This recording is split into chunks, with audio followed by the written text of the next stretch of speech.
Hello, BookTube. It's Louise, the big-haired bookworm. Lovely to see you. Hope you're well. Hope you're having a good day, wherever it is you are and whatever it is you're doing. Hello. Good morning from me on Sunday morning. I have another cat in the room. I don't know whether she'll come and say hello. No, she's going. It's Miss Molly's just going. She's just had a bite to eat for her breakfast, going back for second breakfast. Very wise. So hello. How are you? How are you doing? Thank you so much. First of all, I must start with this to say thank you so much for everybody that watched the last 3 videos and commented on them and liked them or had anything to do with them. You were just amazing. All the lovely, lovely comments have really touched both myself and the husband. It was just really amazing. And there have been some people that have messaged and said, you know, wouldn't normally message but felt called to this time for various reasons. And I just want to say that I read every single message and felt incredibly blessed by your generosity of spirit.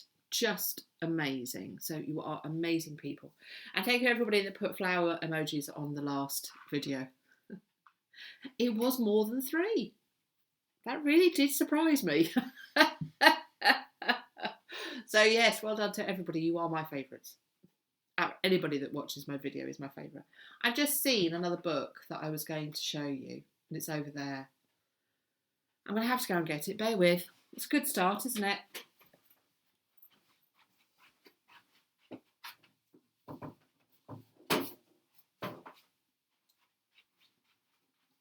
We might as well start with this one then. So yeah, if I'm looking a bit white and everything like that, I normally put a lick of paint on before starting a video, but it's Sunday morning and I'm going to go for a walk straight after doing this. So I thought there's no point because then I'll get all sweaty and then the makeup will run down my face. I don't want to scare the local population. I have a coffee, so it might get quick. Let's start off with this book. So this video is just some books that have come into my life recently that I wanted to show you. So I did the unhaul. I am going to do more unhauling. There is no doubt about that. I am going to do more unhauling. So I have more books that I want to go through and unhaul. So we need to do that. So that'll be, I shall record that in the next week or 2, and what I'll do is, like I did last time, I'll cut them up so we've got several weeks worth of unhauling, as long as you don't mind. I'm wondering about those. Can you see them? They're my Elizabeth Georges. Those are the husband's science books, but I'm wondering, what's that one? Oh, I can't say. All right, anyway, let's not get distracted. Squirrel. Let's get on with the books, otherwise we'll never get there. So this was a book I bought. I think this was influenced by the internet. No, it wasn't. I think I just picked it up. That's right, I did. I just picked it up in Waterstones in Cambridge, I think. If you're new here, hello. My name's Louise and I live in the east of England, just north of Cambridge. And so a lot of my references are about Cambridge because it's where we go a lot. So, yes, this is called Witherward by Hannah Mathewson. I think this was her first novel that's been published. I'm sure it's not her first one that she's written. She has since published, I said Witherwind. It's Witherward. And I think Waterward is the next one. Don't quote me on that. So yes, welcome to a London not like our own. It's a fantasy.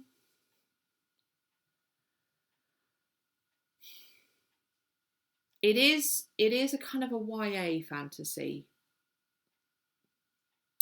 And I have read this. I don't know why I bought it.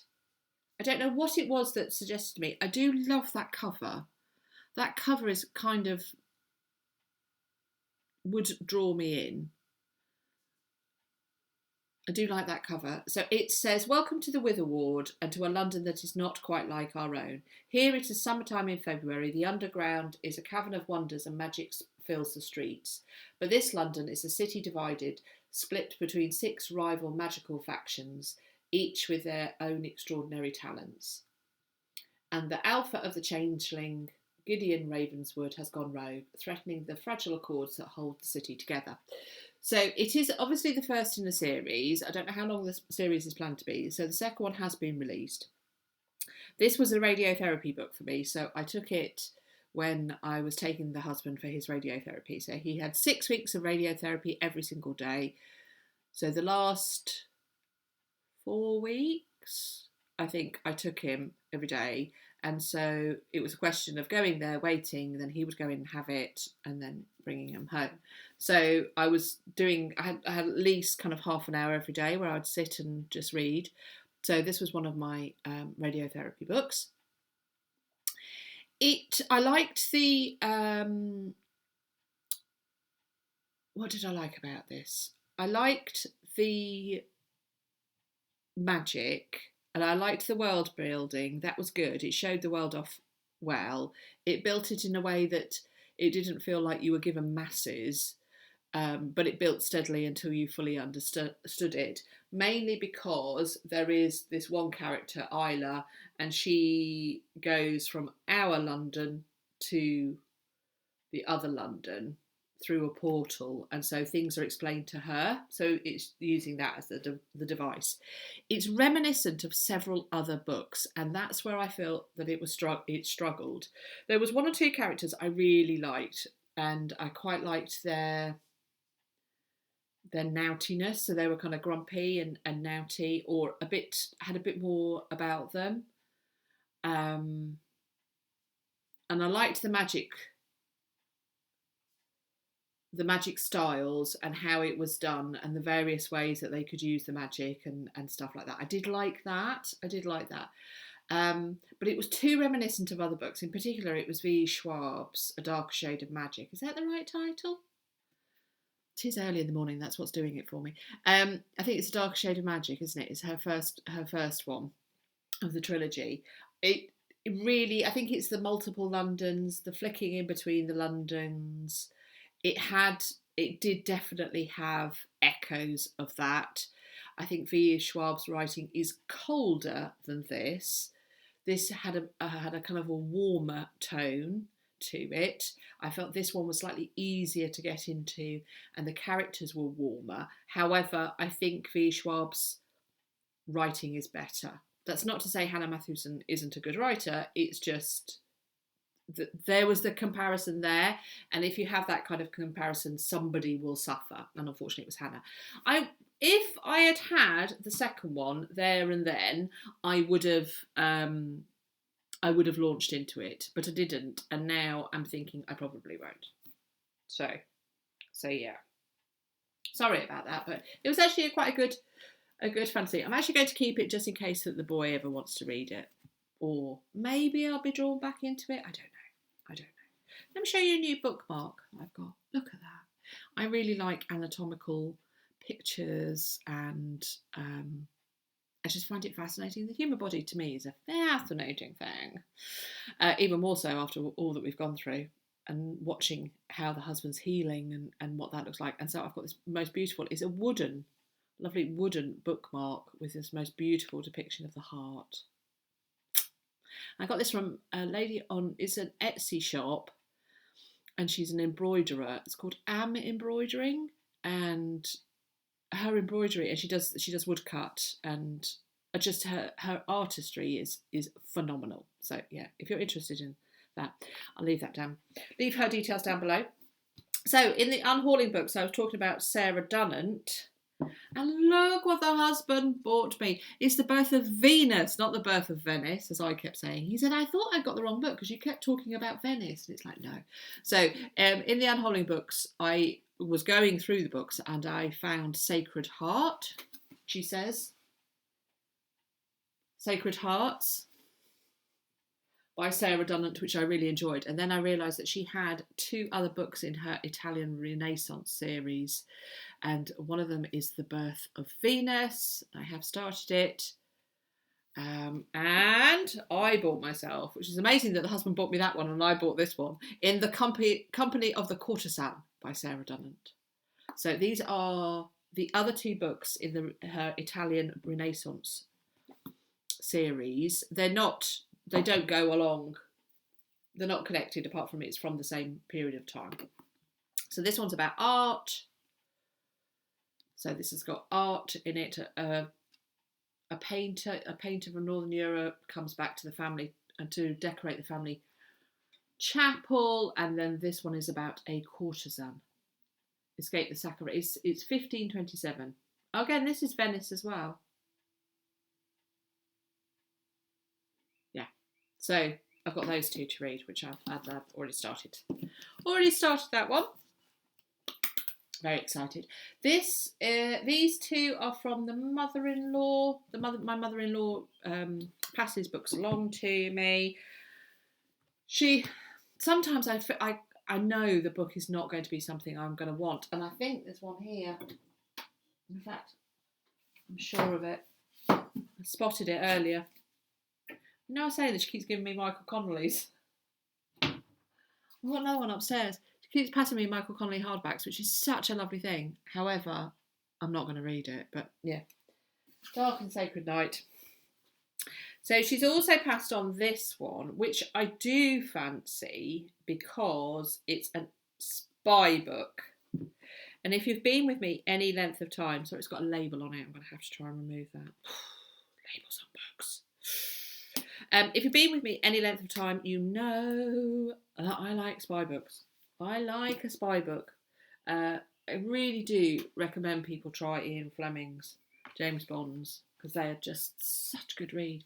So this is an espionage book.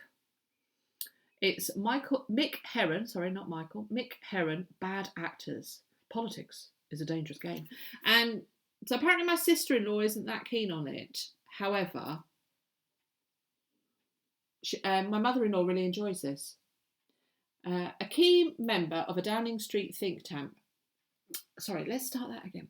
A key member of a Downing Street think tank has disappeared without a trace. Claude Wellen, one-time first desk of MI5's Regent Park, is tasked with tracking her down. Love it. Love a spy book. The Irish Times says it's highly topical, beautifully written, indecently entertaining.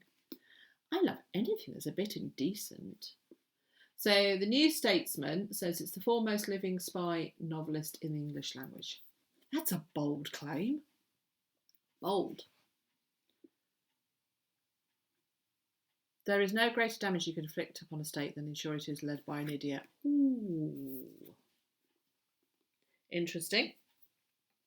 So yes, I'm looking forward to reading that. And actually just reading that now has made me think, yes. And he's written quite a few, if I'm right. Yeah, he's done well. So I'm going to give that a go. The other one was a thriller, Alice Feeney. If there are 2 sides to every story, someone is always lying. His and hers. I don't know who Christine Doucher and Samantha Downing are, but they both thought it was great. As did Helen Monk's Tacker. She thought it was great too. So, 3 words to describe my wife. Beautiful, ambitious, unforgiving. I only need 1 word to describe my husband. Liar.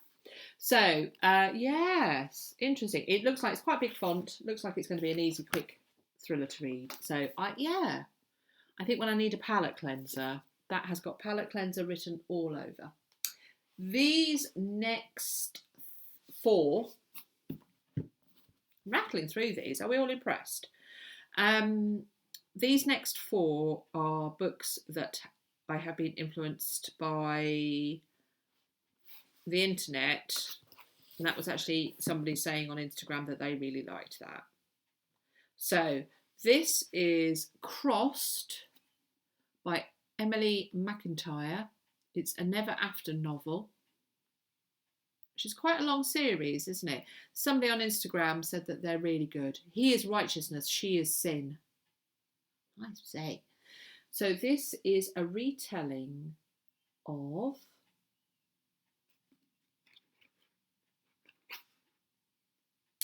the dark contemporary romances.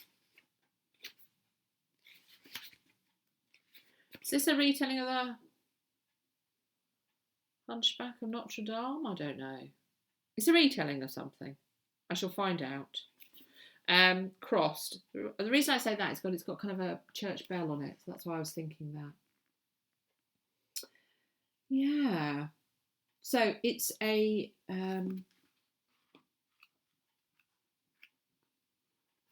yes, it is. Hunchback of Notre Dame. Retelling of Hunchback of Notre Dame, but it is a romance and all kind of... I don't know if it's saucy or not. You can leave me... If anybody's read it, please let me know whether it is saucy or whether it is not saucy. Let's find out. Yeah. So I thought I'd give that a go because that was... somebody recommended it and I thought if it's good then it's got quite a series there. Actually I won't show you that one. I'll show you this one. Get a Life, Chloe Brown by Talia Hibbert.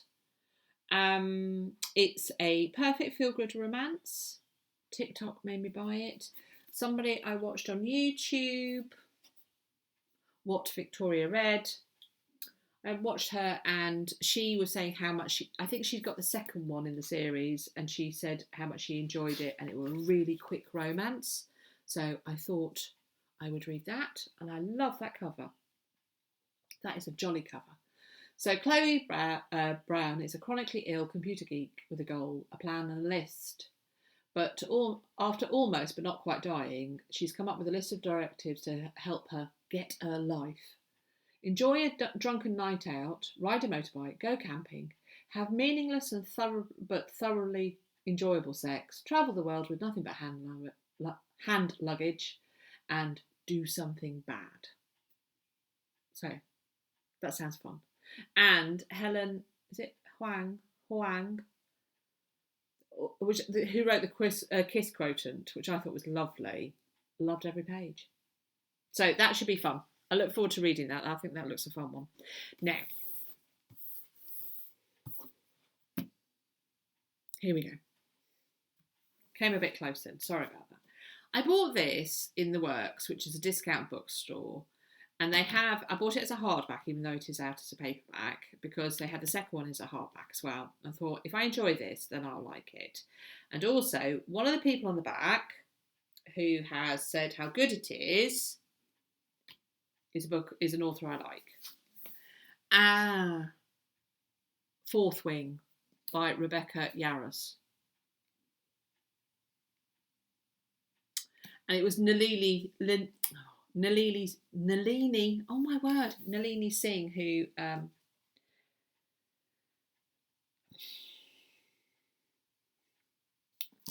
gave a quote on the back. So it's a fantasy. Is it new adult? Is it new adult rather than YA? I think it's new adult rather than YA. It has sizzling sexual tension, brutal games and grumpy dragons. Do you know it was the grumpy dragons I quite liked?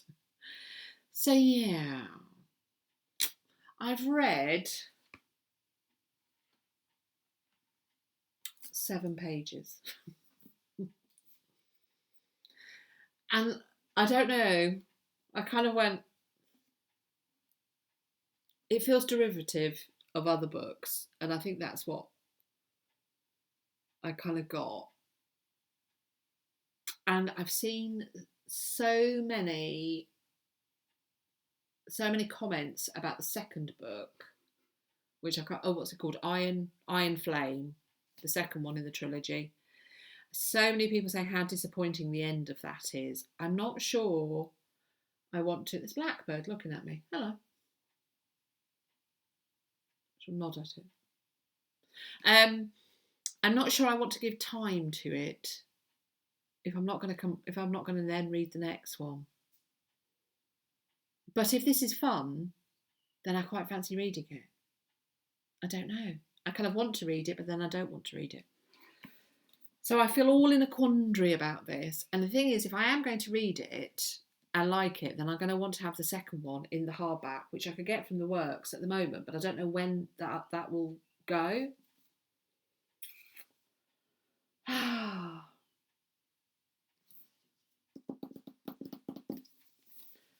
Yeah, it's just a black. Always have a nose under the dust jacket. It's got nice. I have to say it's quite a basic map, but it has got a little map of the world. So yeah, I'm in two minds. Let's be honest. Let us be honest. Okay, this is the last one. This was recommendation. Somebody read this on Instagram, and she, Judy, who watches these videos, you said that you'd read several of these and remarked how good they are, and they are historical mysteries. And it's a lovely American floppy paperback. Or Canadian, I don't know. It says New York City, 1910.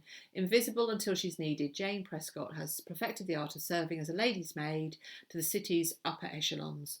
She works for the Benchley family, who are dismissed by the elite as new money, and who cause outrage when their daughter Charlotte becomes engaged to the notorious eminent playboy Norrie Newsom. Love that name. When Norrie is found murdered at a party, Jane discovers she is uniquely positioned to find the killer. She is a woman no one sees, but who witnesses everything, who possesses no social power but that of fierce intellect. Jane also knows that in both high society and the city's underbelly, morals can become cheap in the wrong hands. Scandal and violence simmer just beneath the surface and can break out at any time. So I really like the idea of that. So I bought it on a whim. It's by Mariah Fredericks. Mariah Fredericks. A Death of No Importance. So yeah, I'm going on somebody else's recommendation. I'll let you know. This next one was a gift from Father Christmas. And it is quite amazing. It is the illustrated edition, J.K. Rowling's Harry Potter of the Prisoner of Azkaban, which is probably, I don't know if it's my favourite Harry Potter, but it's probably this one and Half-Blood Prince, I think, are my two favourites. So this is the illustrated by Mina Lima, who are the amazing artists and behind the Wizarding World. So all the design pieces that you see in the Wizarding World, all the pieces of textile, all the pieces of writing, they are the artists, the creative artists behind it, and they are doing these illustrated editions of all their creative thoughts, and it is a stunning book. It really is. They designed the Marauders map, and they've got like little bits, I can't show you because little bits of the Marauders map in it, and it is just stunning. It is absolutely stunning. So I was bought this by Father Christmas, and amazingly, it is actually signed. I got a book plate in them. I'm not particularly fond of, don't particularly go for signed editions, but this actually really does mean a lot to me because I have actually got several Mina Lina books and things that they've designed, because I find their designing, their artistry and their visioning of the Wizarding World is just amazing. And there's something so inspiring about people doing things well. Look at that. And this goes round it, and you can see that this is the teacup. And it goes round and you can see the grim in it. Oh my gosh, they're just so amazing. They're just so amazing. Yeah, so this was an absolute treasure. Absolute treasure of a gift. So, yeah, there we go. Yeah. So it's amazing. So it's a hardback edition. It's got number 3. You can get the 1 and 2. I haven't got the 1 and 2. Just got number 3 at the moment. Maybe I'll get the. I don't know. Oh, I have actually got the collection of the Jim Kay. I don't know whether he's carrying on actually doing them. I have got his hardbacks, his illustrated editions. I find the illustrated editions just amazing. So yeah. So I was so pleased with this one. Something to treasure. So these last 3 books I'm going to show you. How long have I been trying to do this quickly? And it's still 25 minutes. Oh my word. I'm just incapable of being quick. Oh well. You're supposed to do it in kind of 10 minutes or something, aren't you? You'd rattle through them if you're doing it in 10 minutes. Literally, I'd be showing you the cover, reading it out, and then moving on. And how fun is that?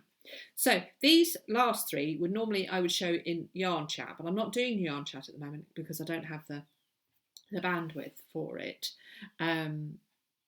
So at some point they may come back. I don't know at the moment. But these are 3 crafting books. So if you're not into crafting books, I can understand that, and you can go, and all is forgiven. But if you are just interested in the kind of things that tickle my fancy, let me show you. So this was a gift from Father Christmas from my wish list. Creepy cross stitch. It's 25 Spooky Projects to Haunt Your Halls by Lindsay Swearingen, which is a brilliant name. So they are cross stitch patterns that are a bit spooky. So this is a skull in a bell jar. You see this really does this is the kind of thing that I really like. My pagan witchy ways. Look, welcome home. It's the dog and the ghost. I also really like how they've presented them. How they presented them in the different kind of, you can quite often see cross stitch in just a kind of a frame or just in a hoop. I really love the fact that they've actually done them in kind of vintage frames and different frames and really made them kind of pieces of art. Yeah, really love it. Really, really love them. So I need to get some black Aida black fabric to actually start working on it. However, I might wait to summer because black is a tricky one to stitch on, and at the moment, February, the light's not great, but I do love this one. This is the one that I'm so tempted. It's a kind of a skull in a bell jar. Is that wrong of me? No. Do they show it actually framed? Because if they do, I can show you it framed. No, they don't. Yeah. So a really lovely cross-stitch book. I get a lot of patterns from Etsy. I've got some great ones. I've got a kind of a series of flowers that are poisons. So I've got foxglove, and I've got some really lovely designs. I'm very tempted to do it in here. So if you were here earlier, we're saying that we're going to decorate in here. And on that wall at the moment, I've got Agatha Christie prints, but it would be quite nice to have something perhaps a bit more kind of dark and gothic, kind of gothic library. I guess in my head, I kind of see this more as a kind of doing this as kind of a gothic library dining room, whereas at the moment we've got Agatha Christie stuff up there. I don't know. We have got a most magnificent Swiss cheese plant that is taking over and is becoming quite gothic. I actually don't know what to do about it. So it started off as a not very well plant, and it looks like it's going to try and take over the room. Shall I show you it? We'll come back to the books. Let me show you my plant, because I really don't know what to do with this plant. Here we go. I'm just going to walk you around. Yeah. Oh, I don't know whether you can't see it. There you go. You can see it up there. It's just taking over. And it goes all the way down to the floor. I'll do it this way. Is that better? No, that's worse. Oh, there it is. There you go. You can see it up. Oh, no. Sorry, I'm wafting you around. Trying to get you to see this plant. It's a very affectionate plant. If that sounds daft, it's really affectionate. So it's starting to grow up here even. You can see and it goes all the way down to the floor. So it started as a not very well plant in the kitchen. And I moved it on top of the fridge oh, you're not very well, I'll put you up there and then I'll find somewhere that might suit you. And actually being on top of the fridge and being up, not in direct light, but very close to the light, really suited it brilliantly. And it started to grow, but then it got to the point where it was trying to get into the fridge. So every time you open the fridge, the plant would stick a leaf in. So we thought, we can't have that. So I brought it in here thinking, well, I'll put you up there and I'll discover what to do with you later. And it's grown and grown and grown and grown. And it's constantly putting out new feelers. And I thought they grow up, and a lot of it has grown up, but there's this one bit that has gone down to the floor and is coming back up. I'm going to have to, I feel I'm going to have to cut that off. I'm going to have to trim it right back. But it's such a lovely plant. And if you speak to it, you just get this lovely feeling from it that it's like thrilled with you. It loved being in the kitchen because everybody spoke to it. And we think that was one of the reasons why it started to grow so rapidly, was it was getting all this love and affection. So yeah, I don't know what to do about that. I'm wondering whether I can trail it. I don't know. Any advice what to do with our enormous plant? It's very happy. It's growing so many shoots at the moment. I can see at least 4 new shoots. But one day I'm going to come in here and find somebody attached. Anyway, last 2 books. Oh my gosh. Right. This was one I bought myself. I follow this lady on Instagram. Innocent Bones, Grace Isobel. It's Enchanted Cross Stitch. It's her first book. 34 mystical patterns for the modern Stitch Witch. So they're cross stitch ones. And they're really lovely. I have actually done this pattern several times. This is for Capricorn, because she does astrological patterns. And yeah, she did the Capricorn. And I did it for 2 Capricorns for their birthdays. And they were both really thrilled because it's got the sign for them. And I'm going to do our signs in this house and we'll have them up. They're really lovely. They're not as complicated as the creepy cross stitch, but they are beautiful. That's a nice one. Moon Water. They're very doable. They are very doable. So if you're new to cross stitch, then that's actually a really lovely book. And you want modern cross stitch designs. Yeah, recommend her. So this last book is called The Untamed Thread. Slow stitch to soothe the soul and ignite creativity. And it's by Fleur Woods. So it's this lovely floppy paperback. And there is Fleur, stitching away in a picturesque place. She's a New Zealander, and it's all about inspiring you to release your creativity and find your own expression and feel less harnessed by other people's expression. So I think it's much more about inspiring you to find your way, and I think it's a process rather than product form of creativity. I am quite product driven, although I enjoy process. I am quite product driven. I like to finish things. I'm a finisher.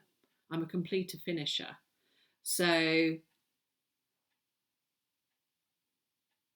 I have that kind of product focus. However, once I've made the product, I don't have any attachment to it. I'm like, done.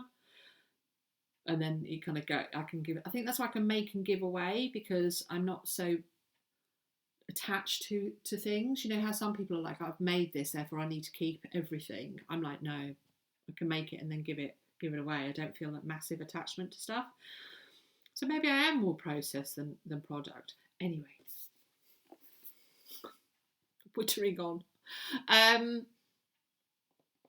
Yeah, I thought this is interesting, and it's a lot more embroidery, and I really would like to kind of try embroidery more, and the freeform embroidery that you can see, that really speaks to me. I'm not sure, kind of don't know where to start with it, so I'm hoping that this book will inspire me to do it.